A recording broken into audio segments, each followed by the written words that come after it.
Ассалаумағалейкум, қалайсыздар? Бұл менің алғашқы YouTube жобам. Сәл қобалжу бар, енді осыған дейін бір рилстарда, былайда түсіріп жүргенде ондай қобалжу болмайтын еді. Бұл енді бір YouTube'тың бірінші жобасы болғандықтан андай өзімде сәл қобалжу бар, сәл денем бір түрлі болып тұр. Бірақ енді бұл жобаның мақсаты осы Диас Туганбаев аккаунты, жалпы өзімнің осы уақытқа дейін оқыған, түйген білімдерімді, жаңағыдай тәжірибемді осы былай айтқанда YouTube каналға бөлісіп отыру. Өзімнің артынан еріп келе жатқан жаңағыдай іні қарындастарыма сәл де болсын пайдалы болу. Енді былай айтқанда білімді айтады ғой. Білімді не только сен өзің ала беру керек, адамдармен бөлісіп отыру керек деп. Сол себепті осы аккаунтты жүргіземін деп шештім. Енді алғашқы влогым осылай қазір негізі қарап отырсаң декабрь деп ғой, январь. Бірақ дала кәдімгідей андай наурыз болып тұр, дала күшті болып тұр. Сол үшін осы далада бірінші влогымды бастайын деп шештім. Ең алдымен өзімді мен таныстырып өтсем, жаңағыдай кіммін, жалпы осы уақытқа немен айналыстым, қалай деген секілді. Өзім жалпы түбі мобилографиядан шыққанмын. Ең басында қалайынан түсіріп, телефонмен жүріп, содан басталған 2019-20 жылдары осы салаға келгем. Былай айтқанда қазір уақытқа дейін осы контент, маркетинг саласында әлі осы салада жүрмін. Енді бұл видеоның қысқаша тақырыбы мені бір кедейліктен деп айтсақ болады құтқарған өмірлік оқиға, өмірлік сценарий. Сәл түсініксіздеу болуы мүмкін, бірақ енді бұл момент сіздерге жаңағыдай осы студенттерге, енді осы қалаға келіп жатқан бауырларыма, қарындастарыма арналады. Қазір көбісіне былай айтқанда больно ғой. Өзімді таппай жүрмін, мен өзімді жаңағыдай то творческий қылып көрем, то бір кәсіпкер, то инженер, то айтишник қылып көрем, бірақ әртүрлі ойлар болады ғой. Қараңыздар, менде негізі кішкентай кезімнен өзім творчествоға жақын болғам, жаңағыдай бір нәрсеге қатысып, билеп, активист болып, жаңағыдай выступать етіп, өлең айтып, андай өлеңдер оқып, көрініс қойып деген секілді. Енді өсе келе бізде андай болды, енді творчествомен былай айтқанда нан таба алмайсың деген секілді түсінік бар. Сол үшін жаңағыдай 9-10 класстарда бізге былай айтты, что давай грантқа түсу керек, чтобы үйдегілерді қинамау керек, не болса да не істеу керек, давай самый 65 балмен түсіп атқан, НТ-дан 65 бал алсаң түсе аласың грантқа. Қандай пәндер, олар физика деді. Онда давайте балалар полный отырып физиканы таңдайық деген секілді шешкенбіз. Физиканы таңдадық, түсінбесек те оқыдық қой, не істейміз басқа. Оқыдық, сөйттік әйтеуір, үйтіп НТ-дан қанша 76 ма 80 ба сондай бал алдым. 76 ойым, 79 алып грантқа түстім, Сатпаев политех университетіне, классына. Ол жақта бір жыл оқыдым. Ойлағым, негізі главный Алматыға келіп алсам, дальше жаңағыдай өзім бір нәрсе музык етіп, өнерге кетіп қалам деп каким-то образом. Но бір жыл болды, ештеңе болмады ондай. Өнерін есі де шықпады деген секілді. Өйткені сабақ өте қиын екен. Мен ойлағам, что сабаққа барып басқа тірлік мөлтет жүрем деп сөйтсем, ол жақта біз келген кезде КТЛ ма, КБТУ ма, сол бір университеттің системасын қойыпты да, жаңағыдай әркім өзіне сабақ жасайды, өзіне расписание жасайды, былай айтқанда группасы жоқ деген секілді. И сомен бақпа или наоборот керіма, сөйтіп қиын болып кетті, универ. Бір жыл оқыдым, кәдімгідей кеш кейін сағат 5 кейін жүресің, апайлардан 7-8 кейін андай бір экзамен тапсыра алмай қалсаң, соны барып отрабатывать етесің деген секілді. Үйге келіп шаршап ұйықтайсың деп. Сосын сөйтіп жүрген кезде өзім жаңағыда қасымда дос балам Игорь Войтенко деген жігітті көретін. Енді ютубтағы адамдар білетін шығарсыздар. Тренировка жасайды, жаңағыда ютуб влог жүргізеді. Енді былай айтқанда селф-мейд тұлға ғой, өзін-өзі қалыптастырғанша соны көрсетеді. Мен қараймын, анан историясы өтіп кетеді ғой, красавчик, өз-өзін құрастырғанда дальше көріп кетем, бір видео емес, 2 видео, 3 видео, 4 видеосын көрем. Анау жігіт реально красавчик, и өзімді мен соның орнына қоям ғой, мен де осындай болам деймін да. И бір кезде қарасам, ол челленджі бастайды, челлендж 21 күндік, шатаспасам, таңғы 6-да тұру, су ішу, кітап оқу, жүгіру, 40 минут тренировка деген секілді. Классно деймін, мен де өмірімді өзгертем деймін, аламын соған ілесем. Проблема жоқ, таңертең тұрамын. 40 минут бір нәрсе істеймін, тренировка істеймін, сөйтіп ендігі бәрін су ішемін, плюс қойып келе жатырмын, сөйтсем кітап оқы дейді. Ал менде кітап жоқ. Аламда меломан ба бір жерге барам. Қалтамда ақшам да жоқ, енді студентсің ғой. Қараймын, ең арзан кітап тауып аламын 1200 теңгеге «Девушка из Бруклина» деген кітап тауып аламын. Аламда енді андай еще черный оғанда переплеттан қап-қара кішкентай ғана болады, өзі соны алып оқимын, короче. Күнде таңертең стабильно жасаймын, сөйтіп 2 апта, 3 апта жасап келе жатырмын. Ана мен 2 апта шатаспасам, 2 апта істеймін. Bir кезде ана жігіт айтады, классно жасап жатыр, давайте қандай кітап оқып отырсыңдар? Ана мынау кітап оқи бермеңдер, ондай кітап көп дейді да. Лучше сендер психология, бизнес жайлы кітап оқыңдар, жаңағы өздерінің мышленияларына қатысты, сол сендерге эффективно болады дейді. Окей, ондай да бола ма деймін да, аламын бір кезде. Ондай кітап жоқ, қымбат екен ондай кітаптар ше. И сондай типа мысалы «Богатый папа», «Бедный папа» деген секілді андай кітап оқысаңдар болады дейді да. Оқпа или мынау не кітап деймін да, аламда ютубқа жазам «Богатый папа», «Бедный папа». Сөйтсем ол жерден 1 сағаттық ба аудио книга шығады. Аудио неше книгасы. Соны енді ақша жоқ, соны алып тыңдаймын. И вот осы момент менің өмірім өзгертті, кәдімгідей менің былай миымды сындырды. Қандай десеңіздер, ол айтады да, давайте сендердің бедный болуларға сценарийларын айтып берейін. Яғни бедныйға кедейлікке кетіп баратқан сценарийларын айтып берейін. Окей деймін. Сендер мысалы мектепте не істе деді, там 5-ке оқы деді, немесе 3-ке оқып қалсаң не істейсің? Бомж болып кетесің деді, короче. В общем, өмірің полный хлам болады деді. Я деймін. Окей. Мектепте жақсы оқыдыңдар, сосын универге түсу керек әбден. Түспесең армияға кетесіңдер, армиядан келесіңдер, қайтадан сценарий бомж болып кетесіңдер. Сөйтіп үйретті ғой дейді. Я дейді. Окей, сосын универге түсесің. Универде сен көп диплом алып, либо қызыл диплом алып шығуың керек дейді. Алып шықпасаң не болады? Тағы жаңағыдай бомж болып кетесің, үйдесің, короче, сценарий ауыр дейді. Осымен келатсыңдар ғой дейді. Мен айтамын, я менде миымда сондай, короче. Өйткені жақсы оқымасаң, нетпесең, жаңағыдай қызыл диплом, көк диплом алмасаң, тоже бомж бір нәрсе болып кетесің, короче. Я дұрыс деймін. Енді қара, сен 4 жыл оқисың дейді. Окей.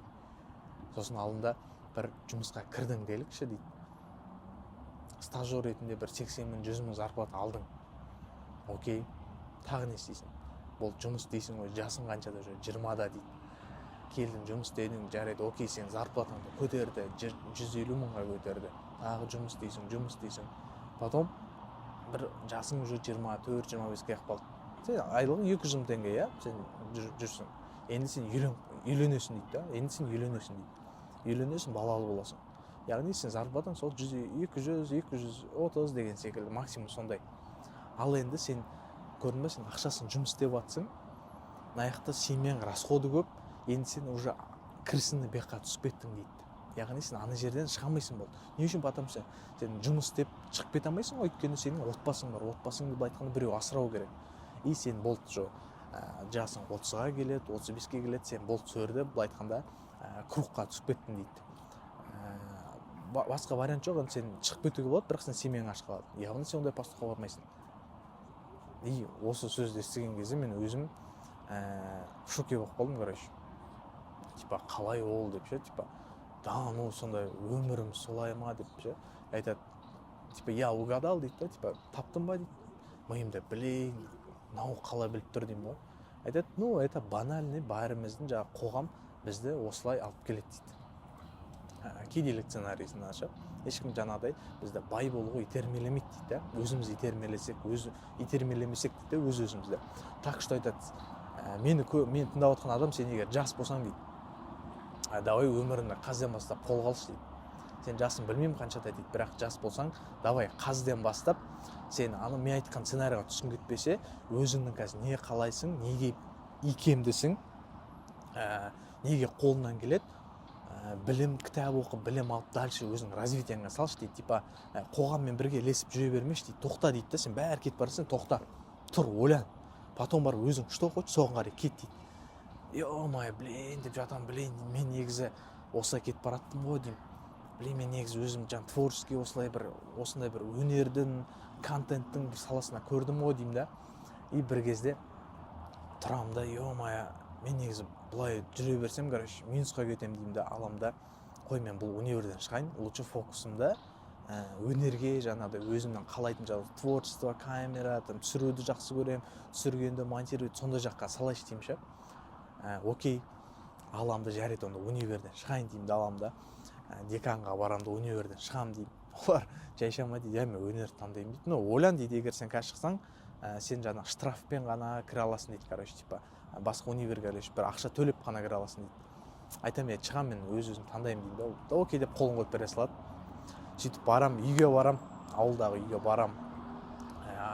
Жол бір 10 сағаттық жол, 9-10 сағаттық жол, автобуспен ше. Үйде ойланып барам, білейін, қазір үйдегілердің ұрыс еститін болдым. Бүкіл сценарийға короче ответтер дайындап алғам. Оған миымда тік-тік былай ұрса, былай айтам, былай ұрса, былай айтам, короче. Мен бірақ қайтпаймын деп. Сөйтем да үйге барам, таңғы сағат 7-те түсем, үйге келем, чай ішіп отырып қайтам. Осы универден шығайын деп отырмын, короче. Менің қалауым бұл емес, мен кішкене өнер жақта таңдағым келеді деймін. Үйдегілер тұрады да, көр енді өзің көр, жауапкершілік өзіңде, таңдасаң таңда, бірақ далада қалып қалма дейді.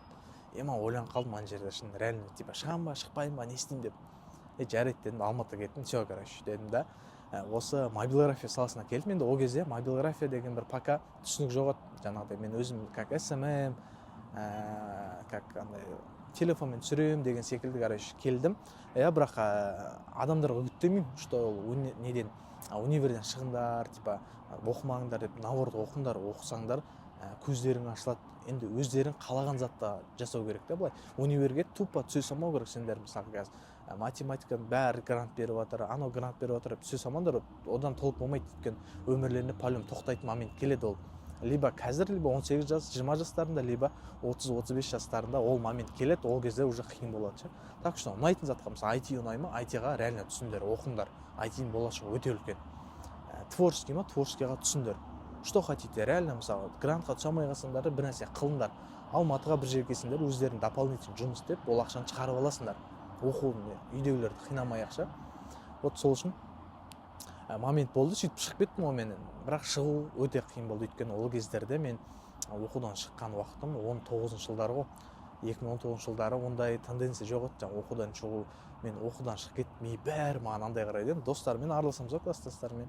Андай, оқудан шығып кеттім, міне шығар жерім ма деп жалыспен айтамын. Жоқ, мен өзім шығып кеттім. Қойшы деп түсінбейді олар. Достарымның ата-анасы дейді, сен оқудан шығып кеттің бе? Шығып кеттім. Деп андай өзіме сомнение қалдым. Блин, мен дұрыс шешім қабылдадым ба? Не, мен олар сияқты оқуда жүре бермедім деп ше. Көбісі айтады, оқып жүре бермедім бе? Нормально еді ғой, грантта едім ғой деп. Өзімде бір жыл ана күрес болды, не істеп қойдым деп. Бірақ шүкір сол бір жыл жаңағыдай айтады ғой адам, бір өзіңнің путіңді табу үшін, өзіңді жолыңды табу үшін алдымен адасу керек деп. Сол мен бір жылым адасып кеттім, мен реально адастым. Сөйтіп осы мобилография жаңағы контент саласына жүре бердім, блог түсірдім, біреулерге аптасына 5000 теңгеге магазинге кіріп алдым, сөйтіп оларға контент істеп беремін, 5000 теңге аламын. Сөйтіп ол жерден 30 теңге ма, 25 теңге аламын. 20 теңге аламын. Потом ол жақтан 40 мыңға өсірдім, 50 мыңға, 80 мыңға, 100 мыңға өсірдім, короче. Сөйтіп қазіргі былай айтқанда осы салаға тоқтаған жайымыз бар. Енді шүкір әйтеуір сол моменттерден өтіп, қазір енді осы шүкір 25 жасымызда өзіміздің астымызда көлігіміз бар, үйіміз бар, әйтеуір бала шағамыз бар, әйтеуір сөйтіп әйтеуір өзіміздің нанымызды тауып жүріп, енді одан да больше былай айтқанда прорывтарға әлі де мысалға сол 18 жастағы диас қалай аш, қазір әлі күнге дейін ашпын, әлі күнге дейін күнделікті кітап оқуды тоқтатпаймын. Күнде таңертең ерте тұрамын деп айтпаймын, бірақ сонда да өзімді дамыту жолында, былай айтқанда өзімді сол жаққа қарай жібердім, өзімді лақтырып жібердім, короче.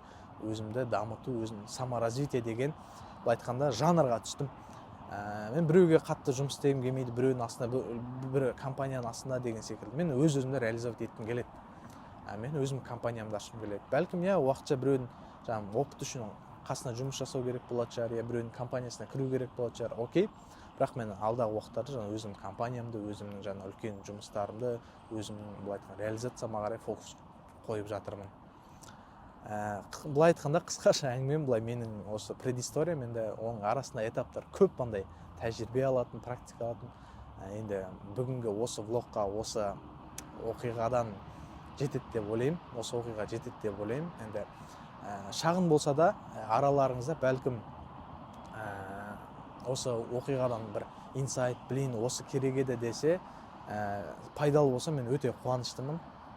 Егер енді бұл видеоны бір 1000 миллиондаған адам көреді деп те ойламаймын, енді бәлкім бір түссе, ол значит бір тағдырымыз кеп тұр деген сөз адамдарға көрініп отырса. Айтылған сөздерім адамға пайдалы болса қуаныштымын, енді пайдасыз болса өзімде қалды деген секілді ғой. Все, осымен осы бүгінгі видео бітті, блог бітті. Комментарий жазып, лайк басып, менің парақшама тіркеліп кетіңіздер, қуанышты болып қалам. Және келесі видео түсіруге бұл мотивация болады мен үшін де. Енді алдағы уақытта әртүрлі бір қызықты күшті видео түсіруге жоспарда бар. Иншалла, оны да әлі жасармыз деген үміттеміз. Қош, сау болыңыздар.